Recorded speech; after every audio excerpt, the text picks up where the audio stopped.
and welcome to the easternKicks podcast, a regular magazine programme about East Asian film led by me, Andrew Heskins, founder and grandmaster of easternKicks.com, and James Mudge, our leading writer. Hey-o. Each episode we'll be taking a look at the latest films, news and festivals, often chatting to filmmakers and stars along the way. Welcome to the latest episode. This time it's the second of our easternKicks picks, a curated selection of new and upcoming releases across streaming services and cinemas. But first, let's get on to that important question. What are you drinking this time, James? Well, what are we drinking? Indeed. This time, because we are actually in the same place again, namely up in Glasgow, in Scotland. We'll say why in a second, but we're drinking Jura whiskey bourbon cask as well, and it is the morning when we're recording this too. So we've gone full Scotland. We have. Well, it had to happen. Well, cheers. But it is very, very snowy outside, so I think having a whiskey to warm the cockles of our hearts is no bad thing. Acceptable. It's always whiskey time somewhere, isn't that a saying? Well, it is for me. So yes, we're up here in Glasgow. Yes.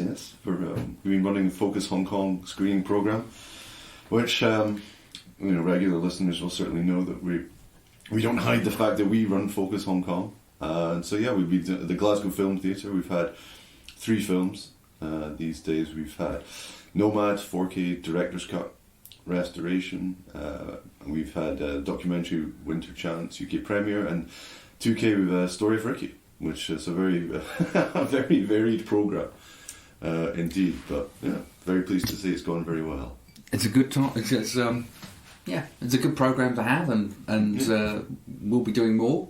We will. So watch this space, and Chinese New Year will be our next one for Focus Hong Kong with the BFI on. I think we're allowed to say 5th and 6th of February, and I'm sure you'll see what the films are very soon, but we can't really say exactly at this moment. But yeah, as we would always say, just follow us on the old socials, keep up to date on Focus Hong Kong. And moving along, so yes, onto the streamers. And as usual, as you've said, like, it's a curated selection. This is not an exhaustive selection. It's correct at time of recording, and especially in the case of Amazon, correct at time of being able to actually find and search for things on Amazon. And it is curated. We're not going through everything, and obviously there's some things we don't really get into as much because they're not our bag. I guess like anime, K-dramas, and whatnot. Yeah. So, and we're not covering the paid streamers. It's just the main things like Netflix, Amazon. So not the VODs. I mean, rather. Yeah. So yes, but. Yeah, nothing on Shudder, but it's been a while, hasn't it? It has been a while. I mean, Shudder is kind of slipping in general. They're not actually putting much out at all. There's only about 5 new things on it this month, which is not very good, to be honest. That does suggest it's not. But the US one's completely different. It's got a very long list of new. Because I get the 2 emails from the press, which is even more annoying. Because I see the US list. Oh, great man, you're going to get this in the UK. Then the UK email comes through the next day. 4 films, most of which are on Amazon as well. So yeah, no, that's not great. But there's a lot of stuff on the others. I mean, Netflix has got a lot of stuff popped up. We've got probably the headline one is like a Sweet Home series 2, which it's just dropped. I haven't seen. I mean, it's been a few years. Was it 2020? The first one, I think it was late 2020, so it's pretty much exactly 3 years since the first series, which was kind of a surprise. Did surprisingly well, I think, for a horror, because it is a horror. Did you watch it? No, I didn't. It's good. It's always been on the list, but never. Well, yeah, the fatal lists that never really go down. But it's good. The first series, it is like proper horror monster one. It's not really much in the way of. Teen K-drama type stuff, everything. So it's pretty gory, good special effects as well. It's actually quite good budget. So I really enjoyed the second one. But some of I haven't seen the second series myself yet, but some of the reviews seem to be quite mixed. Not that it's bad, but just it's a 3-parter, the whole thing. And they've shot season 3 apparently back to back with season 2, and this season 2 just feels very much like it's setting things up. So it's the middle part, but. I get a little bit irritated with sort of filler seasons like that. Yeah, definitely, because you just, especially since season 3 will probably start with a nice big recap. Yeah. You probably don't really need series 2 in that respect, but I will watch it because the first one was fun, and this sounds like it's still like got all the monsters and gore and whatnot and everything, so it's probably a pretty acceptable watch. So yeah, but I think that's probably the main headline, and it is good to know that it's finishing after 3 series, because if you thought it was going on for 7 or 8 series, like some of them, I also might be less inclined to commit, especially if season 3 has been shot back to back and it's going to come out maybe next year or quicker, not 3-year wait or anything. So yeah, that's probably the headline one. But we've also got Believer 2 has been added, Korean film. So that's the first one. It's a remake of Drug War, isn't it? Yep, it's a remake of Drug. I'll say I haven't seen it. It is on Netflix. The first one got pretty good reviews when it came out as well. It just sounded, even away from it being a remake of Drug War, and it wasn't really, it wasn't massively publicised as being a remake of Drug War. No, and this is a director who's got form for remaking films, but then taking them in a very, very different direction. So the other film is Phantom. Yes, that's right. Yes. Doing the festivals this year. Yeah. Which I still haven't seen, but would like to. Which is very different from the Chinese version of the same story. Yes, I remember you saying that. Which I'd like to see Phantom, but Believer. Drug War is a great film, but what would make Drug War kind of interesting, as well as it being Johnny To, which means, of course, that it's got that. You have to see it because it's Johnny To, but it's also got the fact, the whole sort of Hong Kong-China situation is what made Drug War most interesting. So Believer, if you just stripped it down to the plot of Believer, there's nothing. There doesn't seem to be any hook to it to me. It just sounds like you take that plot, and it's just the plot is pretty straightforward. A cop teams up with a lower level drug dealer to try and bust a higher level drug dealer. Seems pretty straightforward. And then having a sequel to it. Again, it's 5 years later, 4 or 5 years later, and by a director like Baek Jong-yeol, who's not really done much. Did a couple of rom-coms, and it is a direct follow-up to the story. I've no idea if it ends no idea if the first one ends like Drug War ends, but it's a follow-up to the story. And the reviews for it have been pretty bad. I have to say, they just kind of saying what's the point? It is said to be incredibly violent and bloody, which is obviously no bad thing, but they say it's just that there's not much point to it, and the story is not very interesting. So I'm more likely to check out Believer than Believer 2. And even if I see Believer, which I won't, to be honest, it's been on my list since it came on Netflix years ago, so it's very unlikely I'll watch Believer. But it's less likely I'd watch Believer 2. But it is interesting, the whole remix thing. So we've got a couple of things which will come up later, other ones we're going to mention today, but it's Phantom, as you said, and we've had quite a few ones of Korean films remaking Hong Kong films, and it's Eye in the Sky. Yeah. What was the remake? Cold Eyes. Cold Eyes. Yeah. So both of them were pretty good, and they were slightly different. There's been a couple of others which don't spring to mind at the moment, like Korean Hong Kong ones. So that's interesting. It's not only Hollywood who just jumps in there and runs out of ideas. So. What else we got? From Korea, we've got Persona, Suli, which is a short film and a documentary about one of the famous K-pop stars who tragically, killed herself a few years back. I don't think it's a documentary about her, and I think it's just a TV special collection of interviews, from what I can gather. So okay. I don't think it's an actual look into anything about the reasons for what happened. I know there was which is a real problem. Absolutely. It's very sad. There's so many. It seems to happen so much. And from what I'd read about her before, I'm not a K-pop fan, but the news of her passing did make it to the news over here, and it seemed like there was a huge amount of cyberbullying and K-nets and everything like that. So it really sounds like a pretty sad story. But I don't think the documentary's about that. It's just interviews with her, plus a short film where she starred in. But if you're a fan of her, it's probably, it's not a bad thing to check out, I would guess. But yeah, we've got a couple from Japan. So we've got a romantic comedy called In Love in Deep Water, which is directed by Yusuke Taki and Morgan Bailey Keaton, neither of whom I'm even remotely familiar with. I looked up in just TV work. Right. This sounds like a TV film, to be honest with you. But it's kind of like on a luxury cruise ship. There's a murderer. There's one of those characters that seems to turn up a lot in Japanese animes and dramas, like a handsome butler is investigating with a mysterious young woman.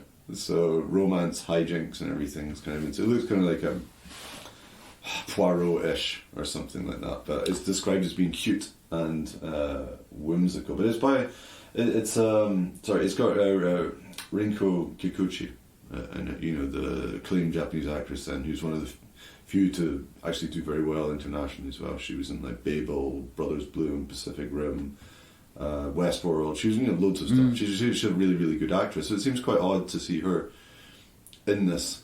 I watched the trailer for it, and it's just like complete 100%. You can see it looks more like a fluff. I guess if you're into this kind of thing, it's like eating a box of like Ferrero Rocher from Poundland or something. It's just that kind of vibe. Not my thing. It's probably okay. The reviews for it all seem to be okay. So there you go. Classic middle of the line. The other Japanese film that's kind of a bit more interesting is called Hard Days, which is a cop thriller about a shady policeman who accidentally kills a guy in a hit and run and spends the rest of the day trying to cover it up, and everything keeps going wrong, and he's involved in corruption. That sounds quite... It's a remake. It's a remake. A Hard Day. It is. It's a remake of A Hard Day, the Korean film. Which has already been remade. Yes. There's a version with Aaron Kwok? I forget if it's him or not, but it's been remade. And then have you seen A Hard Day? I mean, it's I spoke to the director when he came over. 9 years ago or something, 2014. It must be, yeah. I think it is. This is ages ago. Because that director went on and did Kingdom. He was the main director. That's right. Yeah.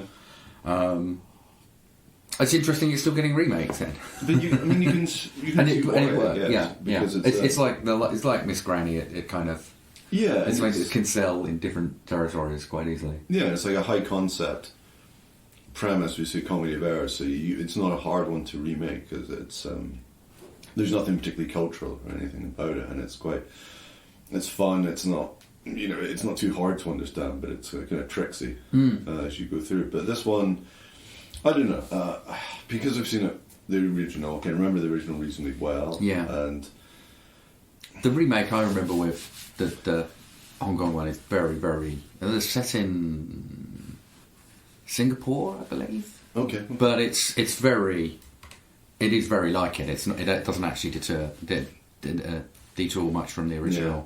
I mean, this one it's longer. It's about 2 hours. There again, just seen some of the review headlines, and it seems to be. It sounds like what would happen if like Hollywood remade it. It says it's like bigger, emptier.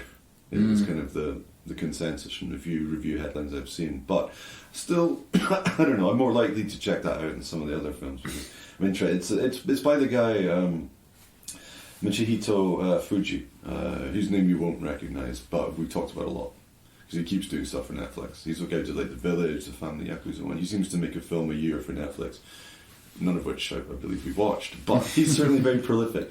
And he's certainly very much Netflix Japan's man by the seam of it. So, I don't know. It seems interesting enough, but then I say about all of his films. I never go around to watching them. No, and they're all supposed to be decent. Anyway, never mind. Also, it's also Netflix. We've got Doi Boy, which is a new Thai queer film. It's it's a sort of a sex worker, ethnic minority immigrant who gets involved with political activism. And it's kind of a mystery, and it's directed by, and I with apologies because pronunciation in most languages is not great, but my Thai pronunciation will be even worse. But it's Nonantwat Numban Chapel, and that's just reading out as it's written. But he's made, like, before this he did 4 documentaries which did well in the festival circuit, all dealing with the same themes like political activism, queer stories, immigration, identity and stuff. So this is his first feature film covering that, and it's odd because it's. I mean, I hadn't heard of it, but it's been on the festival circuit quite recently. Okay. Pretty well reviewed, and it's just suddenly appeared on Netflix. Without any, I mean, Netflix doesn't really give fanfare for stuff anyway, but this was just there. So it sounds pretty interesting, and it seems to have gone down well on the festival circuit, so that might be worth checking out. Finally on Netflix, I mean, it's Asian adjacent, but we've got Squid Game: The Challenge, the reality TV show, which is a British production, but seems to be done in America. I watched the first episode, and it's all Americans in it and everything, and it's. I don't know, some people seem to love it, and other people seem to absolutely despise it, because it's. It's if you take Squid Game, yes, we know I'm not really a fan of Squid Game anyway, but if you take Squid Game and you take all the death out of it, you take the threat out of it, and you're just left people chasing money, is kind of gone completely against what the show was about with its social themes. Yeah. And it's also weird just seeing Americans running around doing, and it kind of, in the first episode anyway, it's around the first like red light green lights game. But you get hundreds of these people, and they insert little interview clips with them. But I don't know who these people are. I don't care. No. And it's just them saying, "Oh, I'm going to get that," because it's American. It's just basically, "Going to get that money, going to make that money," and then I don't see none of them are going to die. None of them are going to get injured. No. Somebody's going to win millions of dollars. I couldn't care less. They recreated Faith with the sets. Congratulations. I don't know. Yeah. I wasn't appalled by it, but I just, even in the first episode, I just didn't. Well, there's so much. Get it. Yeah. Because reality game shows, whatever, winning money, that's fine. But why take a death game and adapt it so it's exactly the same, but nobody dies? So even in the red light, green light, so, in the show, there's like machine guns firing. It's like, in this, they just have to. They get little black light flashes on them, and they suddenly have to lie down and pretend they're dead.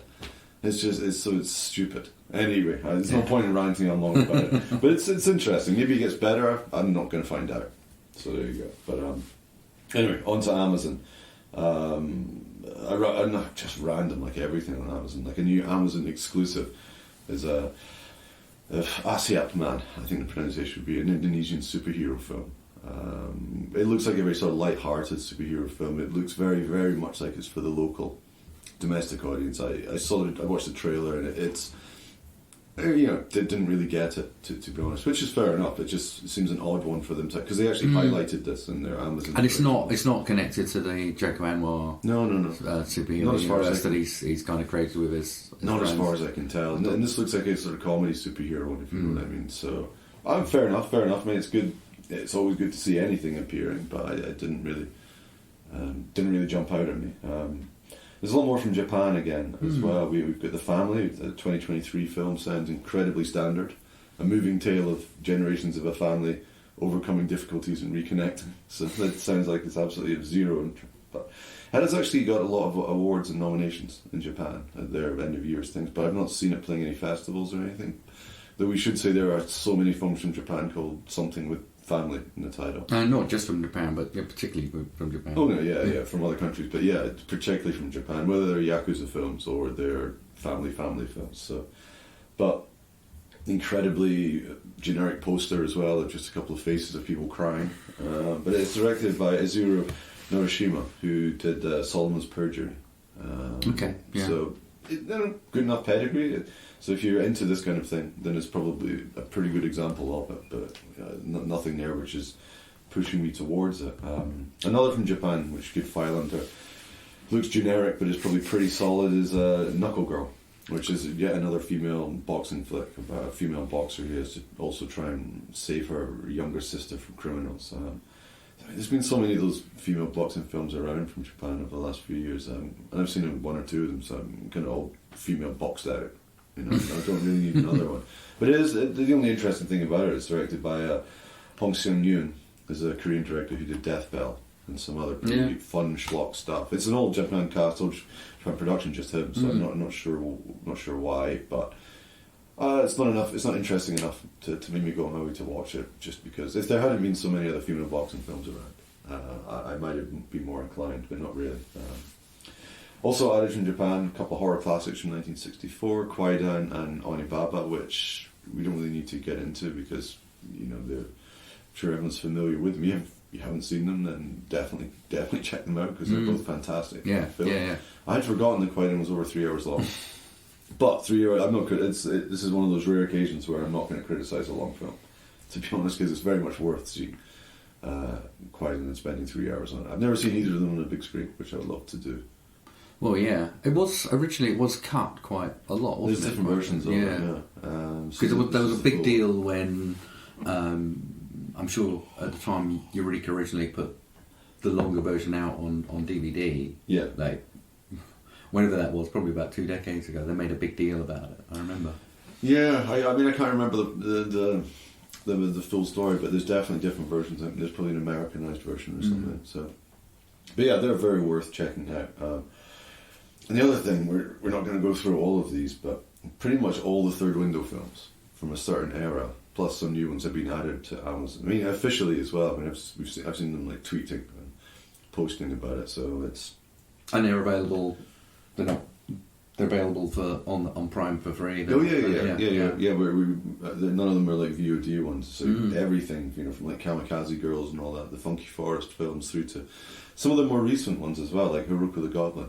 It wasn't that long ago they brought that out in special edition Blu-ray. So they're interesting. All, it is interesting because I guess for a lot of us, Third Window, it was kind of almost like a genre as well. Like, that's a Third Window film. If it was anything, it was kind of slightly left field from Japan, especially through that very intense period of quirkiness they went through. But it's good that they're still going, releasing stuff and doing everything. So it's not an easy thing to continue to do to survive when you've got a niche the way they do. But they've always done a really good job of getting these films out there consistently for a good, well over 10 years now. So it's fair play to them. I wouldn't mind revisiting some of those films because you don't. I don't know. Some of the ones we get from Japan are the ones we see at festivals anyway, because we don't get full exposure. But it still seems to be a genre, whether it's like those young high school girl assassins being quirky, someone in a small countryside village being quirky. It's such a thing. I think we talked about it before. There was a point in the late 2000s, early 10s that we, partly thanks to Third Window, kind of saw a bit too much of that. Yes, I mean that's fair. There was a bit of an overload of it, but I think probably now we look back on it like with the all misty-eyed and with the Asian ghost films, the early 2000s, which we definitely were overloaded with, but now really find myself very fond of, much more than I was at the time. So it's good to see a long list of all of those being on there. Not sure how long they'll be on there. I haven't seen anything posted to say these are only on for a limited time. So yeah, if you haven't seen the Third Window films, you could. I don't remember ever any of them being bad. No, definitely so you could pick your way through them quite happily at your leisure. What else? I think you found some stuff on BBC iPlayer, didn't you? Yeah, there's one. We've got So Long My Son, which was on there a while back and has reappeared again now from Wong Shao Hai, which is it's pretty good. I thought it was very overlong. I thought it was so it's not a 3-hour film, but I thought it was very overstretched. But it won a lot of awards, and a lot of people really like it. I just preferred his earlier films, is all. But yeah, that's just me. I mean, it won at Berlin, it won at other places. So if you haven't seen it and you're interested in that sort of very rare beast, the good Chinese indie film, then it's definitely worth checking out while it's on iPlayer. And also on his Final Cut, but it's a French film. Just mentioning it because it's the remake. Back to the remakes. Yeah, back to remakes. One Cut of the Dead, and bizarrely directed by Michael Hazem Van Vickers, I believe is how I pronounce his name, the Austrian fellow who did The Artist. I'm not going to watch this because it's almost 2 hours long. Which seems to go. Nothing about it seems to be a good idea. And it opened the Cannes Film Festival last year to very mixed reviews and people saying, "Why is this opening the Cannes Film Festival?" It was pretty. Yeah, there was a lot of controversy about that.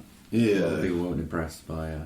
No, so that's on all sorts of levels. I'm not really. I'm not going to. Part of me kind of wants that in a car crash type of way. But if it was like 90 minutes or less, I might. But I'm not going to run towards it at that length. No, I don't think so. But yeah, just mentioning it out of interest, especially since we're on to remakes. So cinema, quite a few things going on. We can start off with the biggest one. I mean, Godzilla -1, which at time of recording we haven't seen, but we're both very much looking forward to seeing it. Yeah, and it seems to be doing very, very well on its at least in the US, hasn't it? Yeah, it's been making a big amount of money for that kind of film in the US, and the reviews over here, which have been leaking out, multiple respected critics giving it, saying this is one of the best films of the year. People you wouldn't usually expect to like anything like a kaiju film or a Godzilla film. I mean, I've heard some people complaining about the nationalistic element of it because it's it's post-war Japan and everything. Apparently, it gets a little bit awkward in places, but it's not going to stop me from seeing it or anything. It's interesting if that is the case, but yeah, a lot of people are There's an interesting debate going on about it online. The fact that it costs like the equivalent of like $15 million US. So naturally, then people because we're going through kind of what's good to see, like Marvel failing. Disney films, like $300 million films flopping in the US, or even like Mission Impossible and stuff. So people saying, well, why don't you make one for $15 million? The Japanese can do it. I mean, that's just completely ignoring the massive differences between the two industries, economies and scale, and how the animation workers were treated on making the film. So it's anyway, I'm very much looking forward to that, and it's coming to the cinemas from 15th December. So I'm definitely going to go and check that out. So it's one of those. It's got that great cliche so many reviewers seem to be throwing, catch it on the biggest screen you can. So I will try to. Another cinema release, the other big one would be probably Raging Grace, I think, which comes out via Modern Films 29th of December, and it's out in the US now. It had a limited cinema run, and it's now on digital in the US by Brainstorm Media, and it's good. It's a UK Filipino production by a British Filipino writer-director called Paris Zarcilla, and it's got Chur-Tai, it's one of the producers who we've done screenings with around here. So it's good to see this coming out. It's done very well at a lot of festivals. Won at South by Southwest. Won prizes quite a few fantasy and genre festivals, and it's a kind of a familiar sounding story. It's a Filipino immigrant cleaner who's trying to buy a UK passport on the black market, takes a job at a spooky old mansion looking after a comatose old man whose mysterious niece may or may not be poisoning him. And at the same time, she lives in the house, and she's got a young daughter, Grace, who is not allowed to be in the house, so she spends half the time hiding her from the niece, who's like a posh lawyer woman. So I really enjoyed it. I mean, it is a very, very familiar setup. The only issue I had with it, it's not the film's fault, it's just it's been pushed really as a horror film, and it's not really a horror film. It's kind of a Hitchcock type one, sort of gloomy, bit of a gothic. Psychological. Psychological. It's like a lot of character twists and turns. I think you kind of pretty much compared it to Rebecca, I think, was what you were alluding to. It's exactly, it's exactly that kind of thing. I mean, it's very nicely shot, so it really sort of nails that atmosphere as well. So that's not the film's fault. It's got some supernatural visions and things like that, but they felt pretty inserted. That those are the only parts of the film I didn't really like. It's funny, and it's because it's got the Filipino writer. It feels a lot more authentic than some other films. I mean, Nocibo, the recent one, it's not bad, but that was much more of a schlocky one, the Western exoticized take. Even though it was actually a co-production. It was a co-production, sure. But this was. I thought Nocibo was fine, but I preferred this. This is a pretty strong film. It's got a hint of Susu to it, but a lot better than. I mean, not to rag on Susu, but there are similarities to it. But this kind of. Isn't Susu called something else now? Yeah, was it House of Secrets or something? House of Mystery, something like that. But so anyway, that's definitely worth checking out when it comes out in cinema. I might go and check it out on the big screen actually, because it's nicely directed as well. It's a nice looking film. What else do we have? Oh, there's Yoshiki Under the Sky, the Japanese music documentary. Very, very, very famous in Japan from the band X Japan, who I did actually see in concert quite a long time ago. I mean, compared to K-pop, J-pop is not really a thing so much, I guess. So I don't know how famous he is for. It didn't. I mean, as far as we're concerned in the West, it didn't catch on in the same way that J-pop, the K-pop did. No. So I don't. With this film, I don't know. I mean, it's not really of interest to me personally. I mean, I wouldn't be interested if it was a K-pop documentary anyway. So it's an interesting one. But yeah, I guess it's not specifically for the UK market in any case anyway. So. But I mean, it is being plugged quite a lot. Yeah, I'm seeing the promotions on socials, and it's getting a proper. It's a proper cinema release. This isn't like a one-off screening or anything. It is going to screen around the UK. So, maybe it's just... I don't know, maybe we're just out of touch with the pop scene. Well, I definitely am out of touch with the pop scene, to be fair. So, fair play to them. We've also got The Invisible Guest from mainland China via CMC. And I think that's about the second or third version China's done of this. There's a Spanish film called The Invisible Guest, which has been remade twice in China. So I'm assuming this is a third remake. It sounds the same. It's another like murder mystery type one. I saw the first, I think, of the remakes, and it was pretty decent. It's another one where, you know, it's another remake, of course, but it's another kind of fairly high concept plot that's not too hard to update, and it's good. It's a good one for the Chinese market because it is still like a thriller. It is a mystery, but there's nothing controversial in it, so they didn't really need to change it around too much. You know what I mean? It's not something which has been CCP'd, put it that way. So, but I haven't seen this one, but that's coming to UK cinemas. As usual, since it's CMC, we probably won't see any publicity about where it's screening and how it's screening or anything. So, but you never know. From Japan as well, animation. We've got The Boy and the Heron, the latest Miyazaki anime, which I've never really been a Ghibli fan much myself. I've seen a few of them, but it's not really my thing. But it's been very well praised. Yeah, and I think we're in this sort of cycle of every one of his films he says is going to be his last. That's true. Yeah. So we'll see. But it's very well reviewed. It was very well received and very successful in Japan. So it's good to see these films still getting a cinema release. And hopefully, I'm not sure if this one is dubbed into English. Because quite often some of his earlier films, they had quite that Hollywood cast doing the voices and stuff. So I have no idea. With the Ghiblis was still doing that till recently. So with this not sure new studio, I'm not sure. Not sure. Final one to mention, Band 4, the Hong Kong film, which comes out on the 15th. Was it Century City Media? Teddy Robin in there, famous musician. So it's I don't know. It looks okay. It looks like fairly middle of the road film, but you know those kind of was it Table for Six, that kind of thing. So it's probably pretty family drama type. Family drama, but with a bit of comedy thrown in there, which seems to be one of the predominant Hong Kong genres now for various reasons. But no, it seems nice enough. It's an interesting one to actually pick for release here, so I hope it does. I hope it does well. I mean, we don't see too many. Mostly, I don't mean this in a bad way. Most of the Hong Kong films we tend to get are the activist side of things, the documentaries, the indie ones, or the controversial-ish ones. So it's good to see somebody trying to put out the more commercial stuff. So yeah, fair play. So I wouldn't mind seeing it if it actually turns up in the cinema here. So, and that's it. That's your lot. So that should be enough to see everyone through December. Indeed. I'm sure, especially if you like your remakes.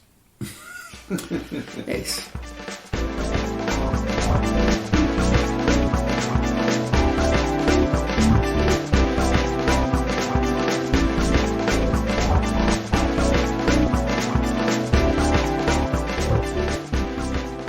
So that's it for now. Don't forget you can find all of our previous episodes on Apple, Amazon Music, Spotify, Google, or wherever you get your podcasts.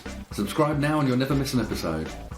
But for now, cheers! Hey, cheers. There you go.